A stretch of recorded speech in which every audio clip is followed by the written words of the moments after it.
హల్లెలూయా. ప్రభువునందు ప్రియ దేవుని జనాంగమా, నేటి వాక్య ధ్యానము కొరకు మిమ్మల్ని ప్రేమతో ఆహ్వానిస్తూ ఉన్నాను. నేటి వాక్య ధ్యానముగా రోమీలకు రాసిన పత్రిక 1వ అధ్యాయము 18వ వచనము నుండి 23వ వచనం వరకు దేవుని వాక్యాన్ని చదువుకుందాం. దుర్నీతి చేత సత్యమును అడ్డగించు మనుష్యుల యొక్క సమస్త భక్తిహీనత మీదను దుర్నీతి మీదను దేవుని కోపము పరలోకము నుండి బయలుపరచబడుచున్నది. ఎందుకనగా దేవుని గురించి తెలియ శక్యమైనదేదో అది వారికి మధ్య విశదమై ఉన్నది. దేవుడు అది వారికి విశదపరచెను. ఆయన అదృశ్య లక్షణములు అనగా ఆయన నిత్య శక్తియు దేవత్వమును జగదుత్పత్తి మొదలుకొని సృష్టింపబడిన వస్తువులను ఆలోచించుట వలన తేటపడుచున్నవి గనుక వారు నిరతురులై ఉన్నారు. మరియు వారు దేవునిని ఎరిగియు ఆయనను దేవునిగా మహిమపరచలేదు, కృతజ్ఞతాస్థుతులు చెల్లింపను లేదు గాని తమ వాదముల యందు వ్యర్థులైరి. తాము జ్ఞానులమని వారి అవివేక హృదయము అంధకారమయమాయను. తాము జ్ఞానులమని చెప్పుకొనుచు బుద్ధిహీనులైరి. వారు అక్షయుడగు దేవుని మహిమను క్షయమగు మనుషుల యొక్కయు పక్షుల యొక్కయు చతుష్పాద జంతువుల యొక్కయు పురుగుల యొక్కయు ప్రతిమా స్వరూపముగా మార్చిరి. ఆమేన్. ప్రభువునందు ప్రియ దేవుని చిన్నంగమా, చదువుకునబడిన లేఖన నిమిత్తమే ప్రార్థన చేద్దాం. సకల ఆశీర్వాదములకు కారణభూతుడైన తండ్రి, గొప్ప దేవ, శక్తిమంతుడా, సర్వోన్నతుడా, మీకు స్తోత్రాలు నాయన. ఏ మంచి లేని మా జీవితంలో ఈరోజు మాకు అనుగ్రహించిన ఈ యొక్క దినమును బట్టి మీకు వందనాలు నాయన. ఏ మంచి లేని మా జీవితంలో మరొక నూతన దినాన్ని అనుగ్రహించినందుకే మీకు స్తోత్రాలు. ఈరోజు మీరు మాకు ఇచ్చిన ఈ లేఖనమును మా కొరకు దీవించమని, ఈ లేఖనములో నుండి కొన్ని ఆత్మీయ పాఠాలు నేర్చుకోవడానికి కృప చూపమని యేసునామమున ప్రార్థిస్తున్నాము తండ్రి. ఆమేన్. ప్రభువునందు ప్రియ దేవుని జనాంగమా, చదువుకొనబడిన లేఖనమును మనం పరిశీలన చేసినట్లయితే నీతిమంతుడు విశ్వాసము మూలముగా జీవించును అని నిన్నటి దినాన మనం ధ్యానం చేశాం. నీతిమంతుడు విశ్వాసము ద్వారా మరి ఈ లోకములో జీవిస్తే మరి విశ్వాసము లేనటువంటి మనుషులు ఏ రీతిగా మారుతారు అనేటువంటిది ఈరోజు మనం చదువుకున్నటువంటి లేఖనములో మనం చూడగలం. ప్రియ దేవుని జనాంగమా, మరి నీతిమంతుడు విశ్వాస మూలముగా జీవించును. మరి విశ్వాసము లేనటువంటి మనుషులలో ఏ లక్షణాలు కనపడతాయి అని మనం ఆలోచన చేస్తే వారు దుర్నీతి పరులుగా ఉన్నారు. దుర్నీతి పరులను మరి సత్యమును అడ్డగించు ఆత్మ భక్తిహీనత కలిగినటువంటి వారిగా మనకు కనబడుతూ ఉన్నారు. మరి నీతిమంతుడు విశ్వాస మూలముగా జీవిస్తే దుర్నీతి పరులైనటువంటి మనుష్యులు సత్యమును అడ్డగిస్తూ భక్తిహీనత వలన వారు దేవుని యొక్క కోపమునకు గురి అవుతూ ఉన్నారు. ప్రియ దేవుని జనాంగమ, ఆది కాలం నుండి మనం ఆలోచన చేస్తే మరి ఇశ్రాయేలు జనాంగము మరి బహుదాస్యములో ఉన్నప్పుడు, కడు దీన స్థితిలో ఉన్నప్పుడు వారు పెట్టిన మొరను దేవుడు విన్నాడు. వారు పెట్టిన మొరను దేవుడు విని మరి దైవజనుడైనటువంటి మరి మోషే గారిని వారి దగ్గరకు పంపించి ఆ దాస్యముల నుండి ప్రభువు తన హస్తబలము చేత, తన భుజబలము చేత, తన సర్వశక్తి చేత వారిని విడిపిస్తాడు. విడిపింపబడినటువంటి ప్రజలు దేవుని మీద తిరగబడ్డారు. దేవుని మీద తిరగబడి దేవుని యొక్క న్యాయ విధులను అనుసరించకుండా దేవునికి అవిధేయులైపోయారు. కాబట్టి ప్రియ దేవుని జనాంగమా, అలాంటి దేవుని యొక్క ప్రజలుగా పిలవబడినటువంటి వారు దేవుని మీద మరి సణుగుతూ, దేవుని న్యాయ విధుల పట్ల అవిధేయత చూపుతూ, దేవుని యొక్క శక్తిని మరి అనుభవించలేని వారిగా 40 సంవత్సరాలు కేవలము మరి 13 దినాలలో చేరవలసినటువంటి ఆ యొక్క మరి ప్రాంతమునకు, ఆ యొక్క దేవుడు అనుగ్రహించినటువంటి, దేవుడు వాగ్దానం చేసినటువంటి భూమిలోనికి వారు అనేక సంవత్సరములు పట్టడానికి గల కారణం ఏమిటంటే ప్రభువు తను నమ్మినటువంటి తన పిల్లలు తన నామమందు విశ్వాసం ఉంచి నీతిమంతులుగా తీర్చబడాలని, తమ దేవుడు మరి వారి కొరకు దేవుడు తన పిల్లల కొరకు ఏర్పాటు చేసినటువంటి ఆ న్యాయ విధులను, ఆ ధర్మ విధులను, ఆ యొక్క మరి ఆజ్ఞలను పాటించాలని మరి సత్య మార్గములో ఆయన నడిపించుకుంటూ వస్తే వారు తమ మార్గములను చెరిపి వేసుకొని దేవునికి కోపము పుట్టించిన వారిగా, దుర్నీతి పరులుగా, మరి సత్యమును అడ్డగించేటువంటి మనుషులుగా వారు మారిపోయారు. ఈనాటికి కూడా అలాంటి ప్రజలు మన మధ్య నివసిస్తూ ఉన్నారు. మరి నీతిమంతుడు మరి విశ్వాసమును పొందుకొని నిత్యము జీవిస్తూ ఉంటే దుర్నీతి పరులై ఈ లోకములో సత్యమును తెలుసుకొనకుండా సత్యవంతుడైనటువంటి దేవుడు ఎవరు, నిజ దేవుడు ఎవరు, మరి ఈ రోజున మరి ఆ శక్తిమంతుడైనటువంటి దేవుని యొక్క నామాన్ని ఎరగకుండా ఈ లోకములో జీవిస్తూ వారు దుర్నీతి పరులుగా భక్తిహీనులుగా ఈ రోజున మరి మిగిలిపోతూ ఉన్నారు. ప్రియ దేవుని జనాంగమా, అలాంటి దుర్నీతి పరులకు మరి భక్తిహీనులకు మరి సత్యమును అడ్డగించు మనుషులకు దేవుడు ఈ రోజున మరి ఒక సత్యమును తెలియపరుస్తూ ఉన్నాడు. మీరు అంధకార సంబంధమైనటువంటి క్రియల చేత మీ హృదయాన్ని మోసపుచ్చుకుంటూ ఉన్నారు. మీ దుర్నీతి మిమ్మల్ని సత్యంలోనికి రాకుండా అడ్డుపడుతూ ఉంది. మీరు సత్యమును అడ్డగించేటువంటి మనసాక్షి కలిగినటువంటి వారై అంధకారములో కూరుకుపోయి ఉన్నారు. కాబట్టి నా కోపము మీ మీదకి రావడానికి మరి కారణము ఇదే. కాబట్టి ఈ రోజున నీవు దుర్నీతిపరుడుగా ఉన్నావు. అసలు సత్యం ఏమిటో మీకు విశదపరచబడి ఉంది. సత్యవంతుడైనటువంటి దేవుడు ఎవరో మరి దేవునిని గురించి మరి తెలియసఖ్యమైనది ఏదో అది మీకు తెలియచేయబడుతూ ఉంది. మరి నిజ దేవుడు ఎవరో మీకు తెలియజేయబడి ఉంది. మరి సత్యవంతుడైన దేవుడు ఎవరో, మరి సజీవుడైన దేవుడు ఎవరో, మాట్లాడే దేవుడు ఎవరో మీకు అనేక దృష్టాంతముల వలన మరి పరిశుద్ధమైనటువంటి గ్రంథము మీకు తెలియచేస్తూ ఉంది. బైబిల్ గ్రంథంలో రాయబడినటువంటి ప్రతి మాట మిమ్మల్ని దుర్నీతి నుండి తప్పించి మరి సత్యమును అడ్డగించేటువంటి మనసాక్షి నుండి మిమ్మల్ని తప్పించి మరి సత్యములోనికి మరి నడిపించడానికి, విశ్వాసములోనికి నడిపించడానికి, తద్వారా మిమ్మల్ని కూడా నీతిమంతులుగా మార్చడానికి సత్యవాక్యము మీ దగ్గరకు ప్రతిరోజు వస్తూ ఉంది.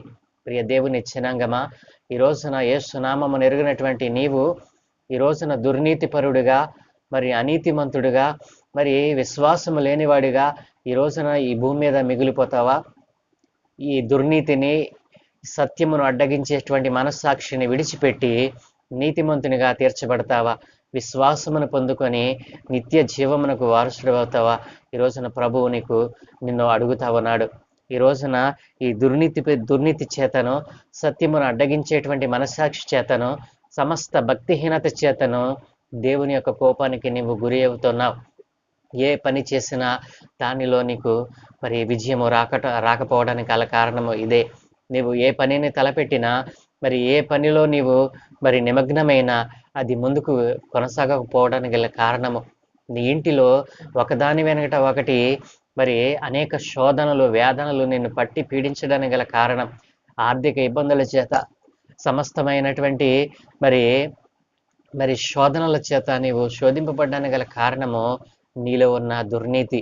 నీవు దుర్నీతి పరుడుగా ఉన్నావు, సత్యమును అడ్డగించేటువంటి మనస్సాక్షి కలిగి ఉన్నావు. కాబట్టి ఈ రోజున నీ జీవితంలో ఒక మంచి అనేటువంటిది నీ జీవితంలో చూడలేకపోతూ ఉన్నావు. ప్రియ దేవుని పిల్లలారా, ఆలోచన చేశారా? ఎప్పుడైనా దేవుని యొక్క మరి సత్య మార్గమును అనుసరింపకుండా మరి దేవుని మాటలను లెక్క చేయకుండా, ఒకవేళ నీవు ఏ నామాన్ని నీవు ఎరిగిన వాడవైనా సరే, నీవు ఏ నామాన్ని పూజిస్తున్నా సరే, నీ జీవితంలో విజయం పొందకపోవడానికి కారణం ఏమిటి?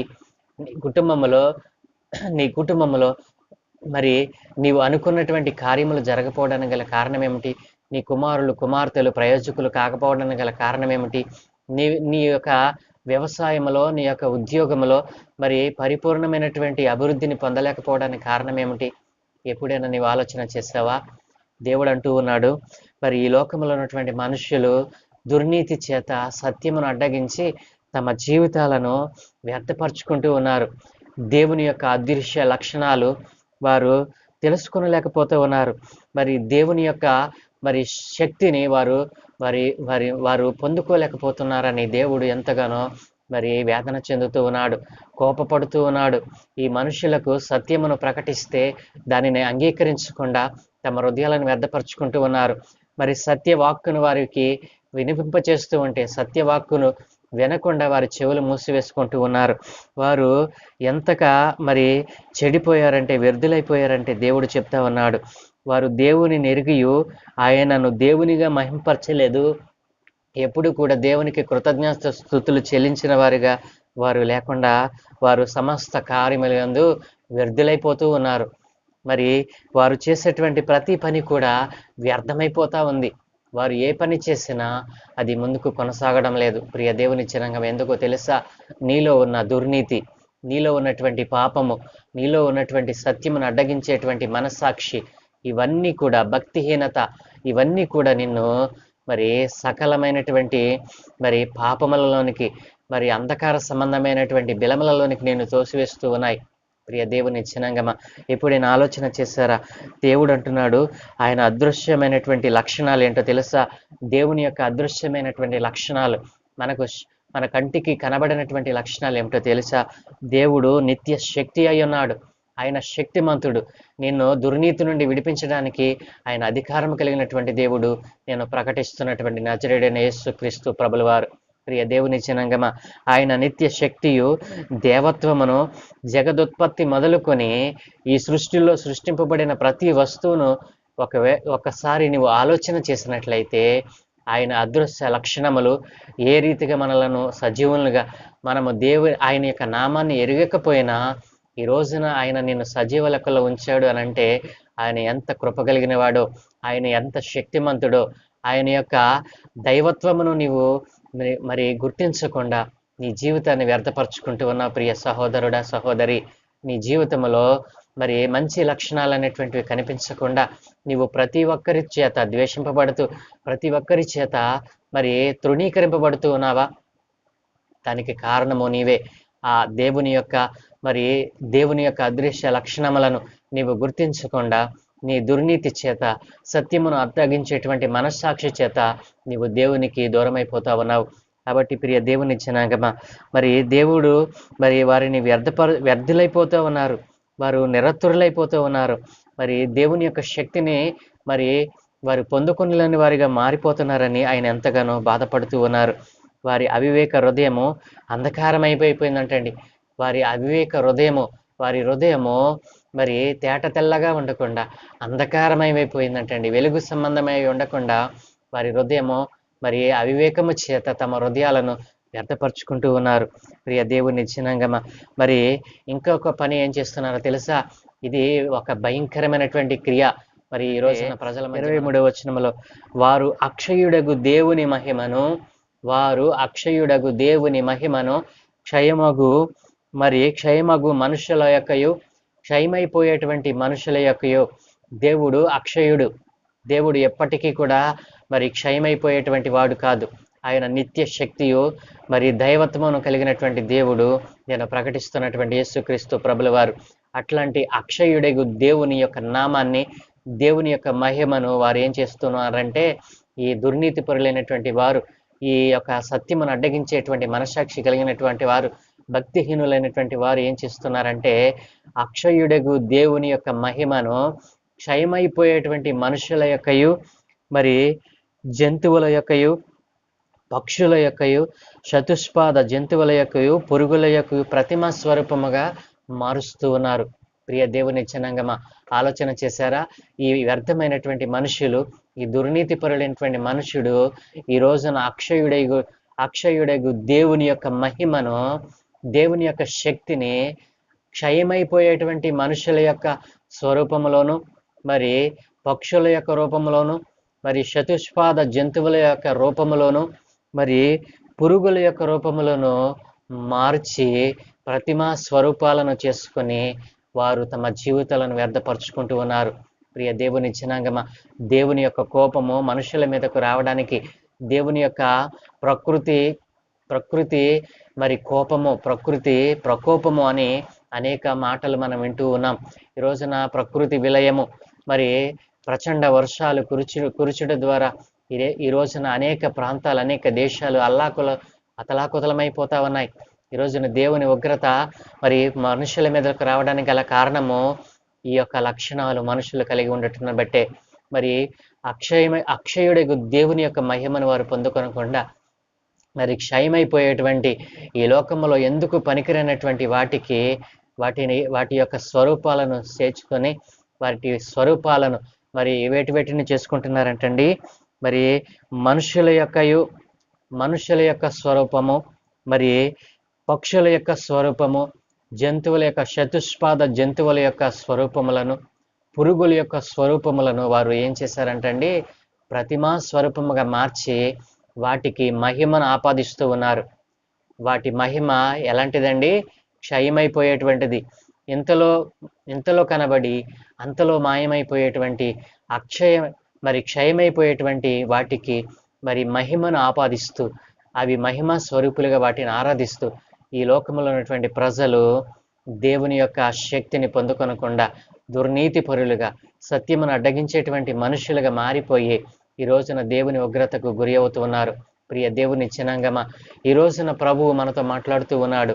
ఎవరైతే ఈ రీతిగా దుర్నీతి పరులుగా ఉన్నారో, సత్యమును అడ్డగించేటువంటి మనసాక్షి కలిగి ఉన్నారో, మరి అక్షయుడ దేవుని యొక్క మహిమను వ్యర్థమైనటువంటి మనుషుల యొక్క స్వరూపంలోను, మరి పక్షుల యొక్క రూపంలోను, చతుష్పాద జంతువుల యొక్క రూపంలోను, మరి పురుగుల యొక్క రూపంలోనికి మార్చి దేవుని యొక్క మహిమను మరి వ్యర్థపరచుచున్నటువంటి మనుషులకు దేవుడు ఈ రోజున సెలవిస్తా ఉన్నాడు. నీవు వాటన్నిటిని విడిచిపెట్టి మరి దేవుని యొక్క అదృశ్య లక్షణములను ఒకసారి ఆలోచన చేసి, నీవు దుర్నీతిని విడిచిపెట్టి సమస్తమైనటువంటి కీడుల నుండి నిన్ను తప్పించటానికి ఆయన ఇష్టపడుతున్నటువంటి దేవుడు, మరి నేను ప్రకటిస్తున్నటువంటి యేసుక్రీస్తు ప్రభుల వారాన్ని తెలుసుకొని ఈ రోజున ప్రభువు యొక్క మరి నామమునందు విశ్వాసముంచి దేవుని యొక్క నామాన్ని అంగీకరించి విశ్వాసమును పొందుకున్నట్టు ద్వారా నీ దుర్నీతిని విడిచిపెట్టి మరి నీతిమంతులుగా మారటానికి ఆయన అవకాశమును కలుగు చేస్తా ఉన్నాడు. కాబట్టి ఈ రోజునైనా నీ యొక్క దుర్నీతిని విడిచిపెట్టి, నీ యొక్క భక్తిహీనతను విడిచిపెట్టి నిజ దేవుడైనటువంటి యేసు ప్రభుల వారి యొక్క నామాన్ని అంగీకరించి యేసునందు విశ్వాసముంచి నీతిమంతులుగా తీర్చబడి నిత్యము జీవించేటువంటి నిత్య రాజ్యములోనికి ప్రవేశించాలని ప్రభు ఆశపడుతూ ఉన్నాడు. ఒకవేళ నీవు దేవుని యొక్క నిత్య రాజ్యమును పొందుకోవాలని ఆశపడితే నాతో కలిసి చిన్న ప్రార్థన చేయి.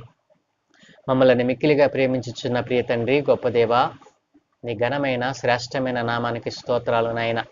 అవును తండ్రి, మనుష్యులు తమ దుర్నీతి చేత, తమ సమస్త భక్తిహీనత చేత అయా సత్యమును అడ్డగిస్తూ సత్యవంతుడమైనటువంటి నీ నామాన్ని ఎరగకుండా అక్షయుడైనటువంటి నీ నామాన్ని నీకు మహిమ తేవకుండా, నీకు స్తుతులు చెల్లించకుండా, నీకు కృతజ్ఞాస్తుతులు చెల్లించకుండా తమ జీవితాలను వ్యర్థపరుచుకుంటున్నటువంటి అనేకమైనటువంటి నా ప్రియ బిడ్డలందరినీ నాయన ఈ రోజున నీ పాదాల చెంతకు తెస్తూ ఉన్నాను.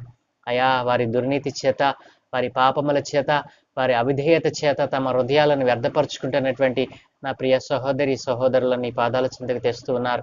వారి ఆత్మలను రక్షించండి నాయన. ఇదిగో నీ నామాన్ని ఎరగకుండా వారి జీవితాన్ని వ్యర్థపరుచుకుంటూ ఉన్నారు. ఈ రోజున నీ నామాన్ని వారికి ప్రకటించి ఉండగా సత్యమును గ్రహించి అవిధేయులైనటువంటి వారి హృదయాలలో విధేయత కలిగిన హృదయాలుగా వారు మార్చబడి అయా నీ అందు విశ్వాసం ఉంచే భాగ్యం అనుగ్రహించమని, తద్వారా నీతిమంతులుగా తీర్చబడి నీతిమంతుడి విశ్వాసమూలముగా జీవించునని నీవు చెప్పిన వాగ్దానమునకు వారు విధేయులై నైనా వారి జీవితాలను కట్టుకోవటానికి సహాయం దయచేయమని, వారి కుటుంబాలలో వారి జీవితాలలో ఇంతవరకు చూడనటువంటి అనేకమైనటువంటి అద్భుతమైన ఆశ్చర్య కార్యములను వారు చూచినట్లుగా సహాయమును దయచేయమని, ఈ దినమును మీరు మాకు అనుగ్రహించినందుకు స్తోత్రాలు నాయన. ఈ దినమందు మేము చేయ పనులన్నిటి మీద మీకు అనుదృష్టి ఉంచి మీ ఆత్మను తోడుగా ఉంచి మీరే మహిమ పొందుకోమని యేసునామమున ప్రార్థించి వేడుకుంటూ ఉన్నాము తండ్రి. ఆమేన్, ఆమేన్, ఆమేన్.